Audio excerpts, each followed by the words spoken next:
Last video में हमने functions के बारे में बात की थी। अब हम एरो फंक्शंस को देखते हैं। What are arrow functions? So arrow functions basically आपके पास ECMA स्क्रिप्ट 6 में इंट्रोड्यूस करवाए गए थे।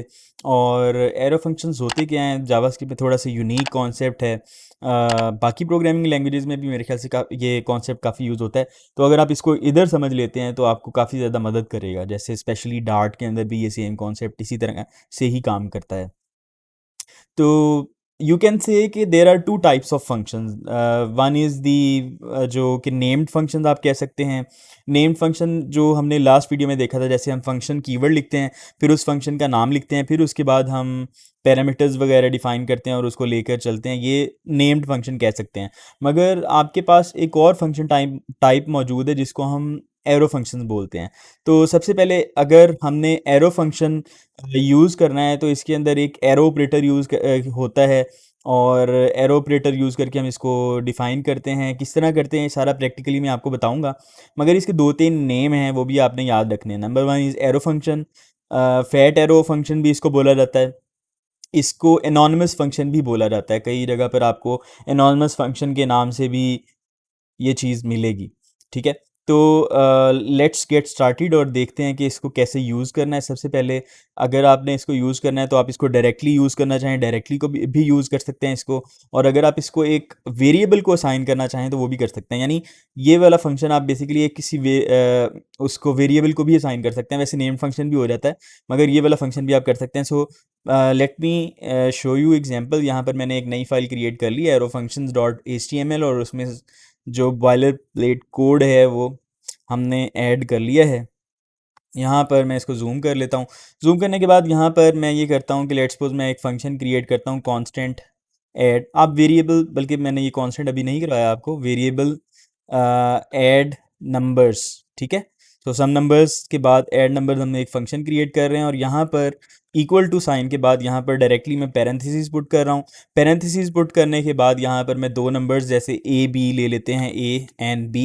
These are, you can say कि ये पैरामीटर्स मैंने डिफाइन कर लिए हैं। बिल्कुल उसी तरह से यहाँ पर देखें, मैंने फंक्शन का कीवर्ड नहीं लिखा, दूसरे नंबर पे मैंने फंक्शन का नेम नहीं लिखा, और डायरेक्टली मैंने पैरेंथेसिस के अंदर पैरामीटर्स डिफाइन कर दिए। और फिर उसके बाद यहाँ पर आपके पास इक्वल टू साइन आएगा, इक्वल टू साइन आएगा, और इक्वल टू साइन के बाद आपके पास ग्रेटर देन साइन आएगा। This is called arrow operator, या फैट एरो ऑपरेटर इसको कह सकते हैं।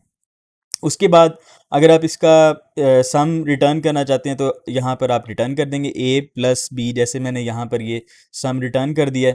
तो ये आपके पास लाइन नंबर 12 पे जो ये वाला पार्ट है, ये क्या है? ये एक फंक्शन है, that is arrow function.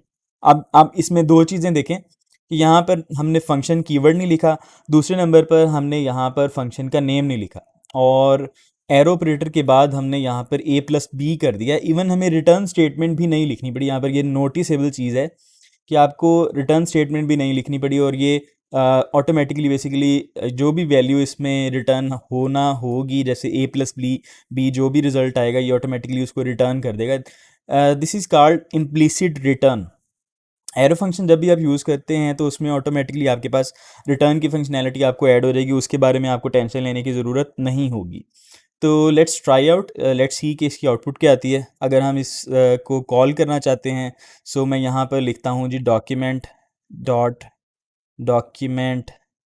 Right, और डॉक्यूमेंट डॉट राइट में यहाँ पर मैं कॉल कर लेता हूँ ऐड नंबर्स। ऐड नंबर्स के अंदर मैं दो नंबर्स पास कर देता हूँ, जैसे 1 एंड 2। 1 एंड 2 पास करने के बाद अगर हम इसके स्क्रीन के ऊपर इसकी आउटपुट देखेंगे तो देखते हैं कि इसकी आउटपुट क्या आती है, और किस तरह से ये वर्क कर रहा है। एज एक्सपेक्टेड इसकी आउटपुट 3 आनी चाहिए। So let me open this file in the browser, और फिर इसके जो है वो हम आउटपुट देखते हैं। तो यहाँ पर ये आउटपुट देखें, आपके सामने जो आउटपुट है वो 3 आ रही है। इसका मतलब है ये हमारे पास एज एक्सपेक्टेड वर्क कर रहा है। अब यहाँ पर हम ये करते हैं कि हम इसके अंदर एक और, अगर इसको कॉल करना चाहें सेपरेट कॉल, अगर दोबारा से करना चाहें तो हम दोबारा से फिर कर सकते हैं, डॉक्यूमेंट डॉट राइट, और फिर उसके बाद ऐड नंबर्स, और यहाँ पर 1 2 की बजाय हम यहाँ पर 10 एंड 2 दे देते हैं। और अगेन इसकी आउटपुट जो होगी वो आपके सामने 10 + 2 12 आ जाएगी। एज एक्सपेक्टेड वर्क कर रहा है। This is the cool thing about arrow functions या एनॉनिमस फंक्शंस। आपके पास कम कोड लिखना पड़ता है।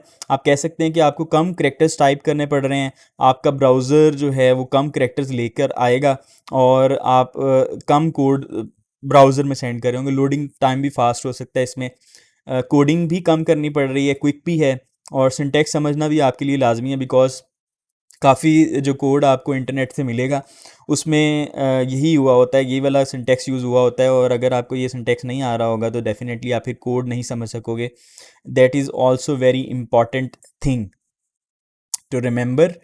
और फिर उसके बाद हम अगर चाहें तो मल्टीपल लाइंस भी इसके अंदर इंसर्ट कर सकते हैं। यहाँ पर आप देखें कि इस लाइन के ऊपर मैंने ये किया हुआ है कि ए प्लस बी यानी कि सिर्फ एक काम कर रहा है। अगर आपने मल्टीपल लाइंस इंसर्ट करनी है तो दैट इज़ ऑल्सो पॉसिबल।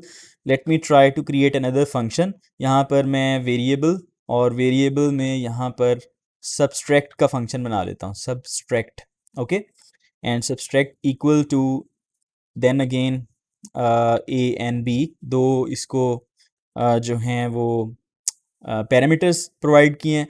और उसके बाद यहाँ पर हम इस बार हम मल्टीपल लाइंस जो हैं वो मल्टीपल लाइंस अगर हम इंसर्ट करना चाहें तो वो कर सकते हैं। या जैसे यहाँ पर मैं ये करता हूँ कि डॉक्यूमेंट डॉट राइट, और इसको मैं ए माइनस बी भी करवा देता हूँ। दूसरे नंबर पर मैं इसमें ये भी करता हूँ डॉक्यूमेंट डॉट राइट, और बल्कि डॉक्यूमेंट डॉट राइट की बजाय मैं यहाँ पर ये करता हूँ ए माइनस बी, इसका रिज़ल्ट जो भी होगा रिटर्न कर देता हूँ।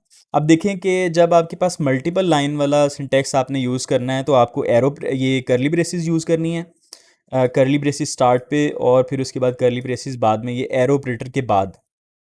दूसरे नंबर पर आपको अगर जब आप मल्टीपल लाइंस यूज़ कर रहे होंगे तब आपको एक्सप्लिसिटली वैल्यूज़ रिटर्न करनी पड़ेंगी। ये रिटर्न स्टेटमेंट आपको ये इंडिकेट कर रही है कि इसमें जो रिटर्न है वो बेसिकली आपके पास एक्सप्लिसिटली हो रहा है, यानी खुद रिटर्न वैल्यू रिटर्न करवानी पड़ेगी अगर आपने ये यूज़ करना है। So this is the example of arrow function.